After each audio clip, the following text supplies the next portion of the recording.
পার্বত্য চট্টগ্রাম দিয়ে যখন অভিযান শুরু করে এটা নভেম্বরের শেষ দিকে, এরা ত্রিপুরা রাজ্য থেকে পার্বত্য চট্টগ্রামের পানছড়িতে প্রবেশ করে নভেম্বরের শেষে। একদল চাকমা তাদেরকে অভ্যর্থনা জানাইতে যায়, মনে করছে তাদের মুক্ত করতে আসছে, এই জন্য একটা খাসিও নিয়ে গেছিল বেচারারা। আহারে, মুজিব বাহিনী ও স্পেশাল ফ্রন্টিয়ার ফোর্স এই সদস্যদের খাসিটা নিছে, কিন্তু অভ্যর্থনাকারী সবাইকে হত্যা করছিল। তারপর তারা পানছড়ির পাহাড় গ্রামগুলোতে হামলা শুরু করে, বাড়িঘর লুটপাট করে, আগুন লাগাই দেয়, সামনে যাকে পায় তাকেই হত্যা করে এবং মেয়েদেরকে ধর্ষণ করে। তাদের হামলায় পানছড়িতে ওই দিনই নিহত হয়েছিল 32 জন নিরীহ পাহাড়ি। তারপর তারা পানছড়ি থেকে খাগড়াছড়ির দিকে রওনা হয় এবং যাওয়ার পথে 176টা বাড়িঘর জ্বালায় দেয়। 14 ডিসেম্বরেও তারা 22 জনকে হত্যা করে। এই ছিল আওয়ামী লীগের মুজিব বাহিনীর মুক্তিযুদ্ধ। এটাই তাদের কন্ট্রিবিউশন। বাংলাদেশ থেকে ভারতীয় সামরিক বাহিনী চলে যাওয়ার সময় তাদের সেনাবাহিনীর এই স্পেশাল ফ্রন্টিয়ার ফোর্সকে রেখে দেওয়া হয় কক্সবাজারে। 72 সালের জুলাই পর্যন্ত পার্বত্য চট্টগ্রামে অপারেশন চালায়, তারপরে তারা প্রত্যাবর্তন করে। কিন্তু সবাই যে চলে গেছিল তা কিন্তু না, কারণ মুজিব যেদিন জয় বাংলা হয় না 1975-এ, ওই সময় পার্বত্য চট্টগ্রামে অপারেশন চালানো একটা ভারতীয় হেলিকপ্টার বিধ্বস্ত হয়। রেকর্ড রে ভাই। মুজিব মূলত পার্বত্য চট্টগ্রামকে ভারতের হাতে তুলে দিছিল। আমি আর সেই ইতিহাসে গেলাম না, কিন্তু এখন পার্বত্য চট্টগ্রাম নিয়ে ইন্ডিয়ার পরিকল্পনাটা কি? ইন্ডিয়ার একটা দুর্বল জায়গা আছে চিকেন নেক, তাই না? আপনারা জানেন, যেটা দখল নিতে পারলে 7 সিস্টার জয় বাংলা হয়ে যাবে, আলাদা হয়ে যাবে।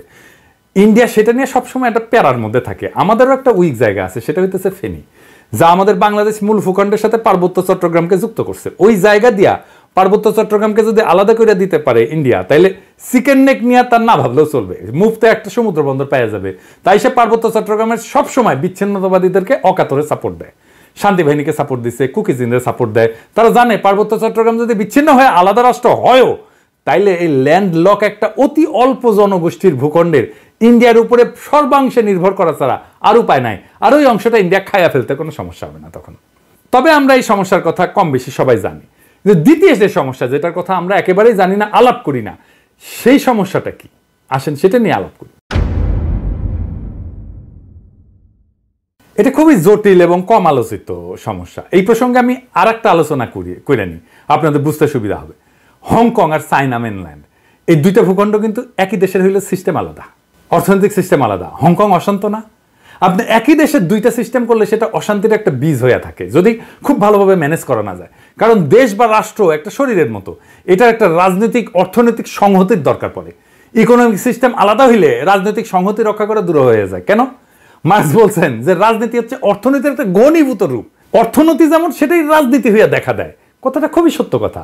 একটা দেশের ইকোনমি যেমন, তার রাজনীতিটাও তেমন। এটা নিয়ে পরে আবার বিস্তারিত আলাপ করা যেতে পারে, কিন্তু আপাতত আজকাল আলাপের জন্য এইটুকু জানলেই চলবে। পার্বত্য চট্টগ্রামের ইকোনমি কি আলাদা? হ্যাঁ, আলাদা। ওদের ইকোনমি ভূমি নির্ভর। ওদের বর্তমান ভূমির মালিকানা ব্যবস্থা খুবই জটিল এবং বহুমুখী একটা কাঠামোর উপর প্রতিষ্ঠিত, যা ঐতিহাসিক, সামাজিক, সাংস্কৃতিক এবং প্রশাসনিক অনেকগুলো কারণের মিশ্রণ। 3টা স্তরে এদের ভূমি ব্যবস্থাপনা। 1 নাম্বার, ঐতিহ্যবাহী ভূমি মালিকানা ব্যবস্থা। এটাই সবচেয়ে বড় ভূমি ব্যবস্থাপনা। আনুমানিক 50 থেকে 60% ভূমি এই ঐতিহ্যবাহী ব্যবস্থাপনার আওতায় পড়ে। কেমন সেটা? এইটা গোষ্ঠীভিত্তিক মালিকানা, কোনো ব্যক্তি মালিকানায় না। পার্বত্য অঞ্চলের প্রধান জনগোষ্ঠী যেমন চাকমা, মারমা, ত্রিপুরা এবং অন্যান্য গোষ্ঠীগুলা তাদের নিজস্ব ঐতিহ্যবাহী ভূমি ব্যবস্থাপনা পদ্ধতি অনুসরণ করে। এই ব্যবস্থায় জমির মালিকানা সাধারণত পরিবার বা গোষ্ঠীর মধ্যে থাকে।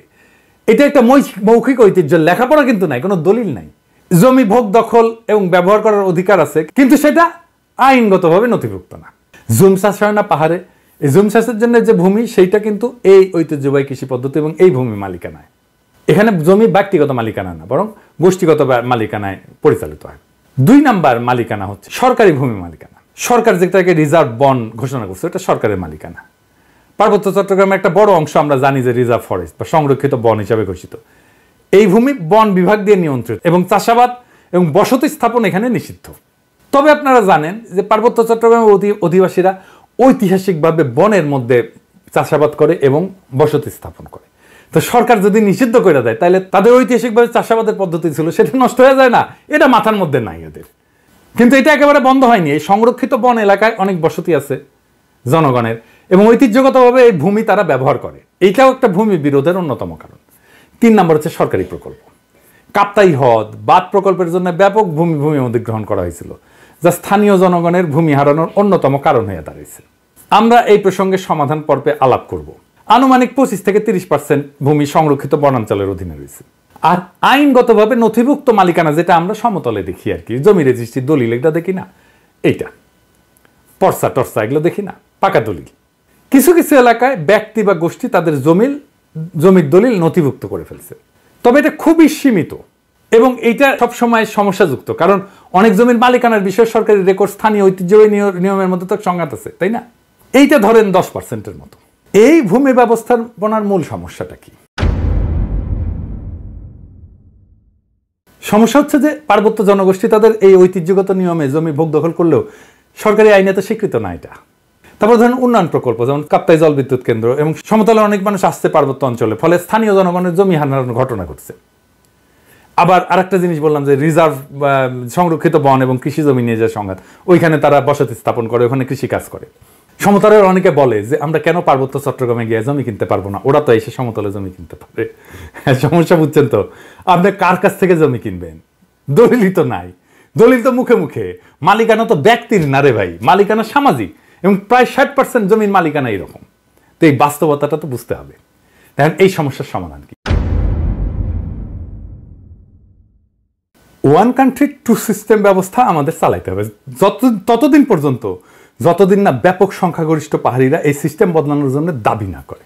আমরা এই ব্যবস্থার জন্য হংকং এর অভিজ্ঞতা, স্কটল্যান্ড, উত্তর আয়ারল্যান্ডের অভিজ্ঞতা কাজে লাগাতে পারি।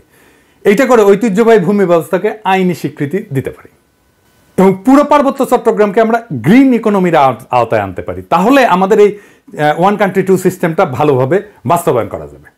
অর্থনৈতিক উন্নয়ন আর স্বাতন্ত্র্য 2 লক্ষ্যই অর্জিত হবে। পার্বত্য চট্টগ্রামে ব্যাপক অর্থনৈতিক উন্নয়ন করলে, পাহাড়িদের আয় আর জীবনযাত্রার মান বাড়াইলে বেশিরভাগ সমস্যার সমাধান হয়ে যাবে। আসেন এই গ্রিন ইকোনমিটা কি আর কিভাবে এটা ইমপ্লিমেন্ট করা যায় সেটা দেখি, বাস্তবায়ন করা যায়। গ্রিন ইকোনমি হলে এমন একটা অর্থনৈতিক ব্যবস্থা যা পরিবেশকে রক্ষা করবে, টেকসই উন্নয়নকে প্রাধান্য দেবে এবং এইটাই প্রাকৃতিক সম্পদের সঠিক ব্যবস্থাপনা, পরিবেশ বান্ধব প্রযুক্তি ব্যবহার এবং সবুজ কর্মসংস্থান তৈরির মাধ্যমে অর্থনৈতিক উন্নয়ন এবং পরিবেশ রক্ষার মধ্যে একটা ভারসাম্য আনবে। এবং আমরা পার্বত্য চট্টগ্রামকে যদি একটা সংরক্ষিত এলাকা বলে ঘোষণা দিয়ে গ্রিন ইকোনমির আওতায় নিয়ে আসি, তাহলে অনেকগুলো সুবিধা পাওয়া যাবে। স্বাতন্ত্র্য রক্ষা তো হবেই, পাশাপাশি অর্থনৈতিক উন্নয়ন সম্ভব হবে। সুবিধাগুলো এক এক করে আলোচনা করি। যেমন ধরেন, প্রাকৃতিক সম্পদের সংরক্ষণ করা যাবে। সংরক্ষিত এলাকায় অরণ্য, বন্যপ্রাণী এবং জীববৈচিত্র্য রক্ষার জন্য সঠিক ব্যবস্থাপনা গড়ে তোলা সম্ভব হবে এবং এর ফলে টেকসই একটা বন ব্যবস্থাপনা, যেটাকে সাস্টেনেবল বন ব্যবস্থাপনা বলা হয়, এবং পানি সংরক্ষণ, কার্বন নিঃসরণ হ্রাস করা যাবে এবং পরিবেশ বান্ধব কর্মসংস্থান তৈরি করা যাবে। কিভাবে? ধরেন ইকো ট্যুরিজম, জৈব চাষাবাদ, প্রাকৃতিক পণ্য উৎপাদন এবং স্থানীয় কারুশিল্পের মাধ্যমে স্থানীয় জনগণের জন্য কর্মসংস্থান সৃষ্টি করা যাবে। পরিবেশ বান্ধব উদ্যোগ নেওয়া যেতে পারে, যেমন সৌরশক্তি প্রকল্প, জৈব প্লাস্টিক উৎপাদন প্রকল্প, এইগুলো তৈরি করা যেতে পারে। এবং যেহেতু আমরা এখানে কার্বন নিঃসরণ কমাবো, তাই আন্তর্জাতিক সহযোগিতা পাওয়া যাবে প্রত্যেকটা প্রকল্পে। শুধু আন্তর্জাতিক সংস্থার সাহায্য, টাকা পয়সায় না, প্রযুক্তিগত সহায়তাও নেওয়া যাবে এবং পরিবেশ বান্ধব ট্যুরিজম গড়ে তোলা যায়। এখন যে ট্যুরিজম আছে এটা পরিবেশ বান্ধব না, এটা আয়ের একটা গুরুত্বপূর্ণ উৎস হতে পারে। আর সামাজিক উন্নয়ন জনসাধারণের, যেমন ধরেন স্থানীয় জনগণের শিক্ষা, স্বাস্থ্য এবং আর্থিক অবস্থার উন্নতির জন্য প্রকল্প নেওয়া যেতে পারে, যেটা তাদের জীবিকার বিকল্প উৎস হিসেবে কাজ করবে। যারা বনাঞ্চলে কাজ করতেছে, যারা বনাঞ্চলে আবাদ করতেছে বা বাসস্থান করতেছে, তাদের জন্য একটা বিকল্প, একটা কর্মসংস্থানের উৎস আমাদের খুঁজে বের করতে হবে। এবং স্বাতন্ত্র্য রক্ষার জন্য এই প্রত্যেকটা প্রকল্পে স্থানীয় সম্প্রদায়ের অংশগ্রহণ নিশ্চিত করতে হবে।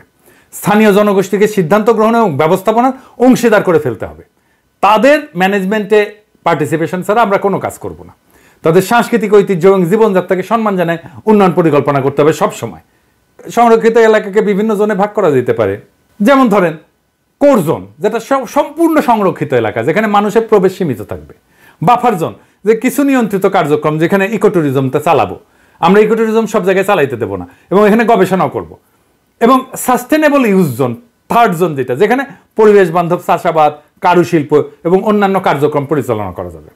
এবং একটা কঠোর আইন, পরিবেশ সুরক্ষা আইন লাগবে ওইখানে। সংরক্ষিত এলাকায় বৃক্ষ নিধন, শিকার এবং দূষণ কঠোরভাবে নিষিদ্ধ করতে হবে এবং আইন ভঙ্গ করলে দৃষ্টান্তমূলক শাস্তি ব্যবস্থা করতে হবে। এবং আমরা পুরো সিস্টেমটা ঠিক মতো চলতেছে কিনা এটার জন্য প্রযুক্তির ব্যবহার করব, ড্রোন লাগাবো, স্যাটেলাইট ইমেজ ব্যবহার করবো, যে